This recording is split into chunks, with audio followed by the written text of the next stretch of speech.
inofe wopita kwatu kumwamba, kumene Yesu wakonzela fetika kaleko, njala ntenda ifa nkondo zonse zikulibeko, chimwemwe choka choka mokondwela ndiya, mbuye tizayenda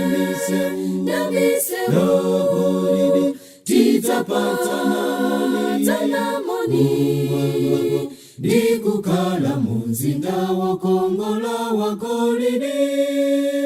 ndikuyimba ndangelo mokondwela ntawi, zonse tizayenda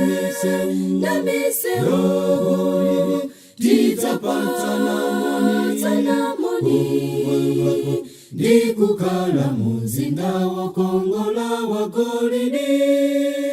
ndikuyimba ndangelo mokondwela ntawi, zonse. Chiziwiso na chichochokela kwa Yesu mwamba, bambo mai nyama tasungwana tonse sagone, nditu wati ntawi soyangotsala tupangono, muntawi yosayembekezela nkwati yo aku, zatu tizayenda mise lokulidi, tizapata namoni, ndikukala munzinda wakongola wakolidi, ndikuyimba ndangelo mokondwela ntawi, zonse tizayenda mise lokulidi, tizapata namoni, ndikukala munzinda wakongola wakolidi, ndikuyimba ndangelo mokondwela ntawi, zonse.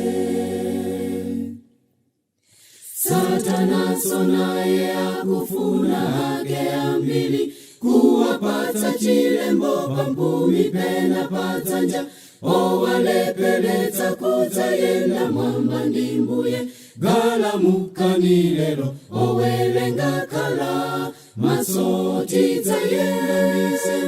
mise lokulidi, tizapata namoni, ndikukala munzinda wakongola wakolidi, ndikuyimba ndangelo mokondwela ntawi, zonse tizayenda mise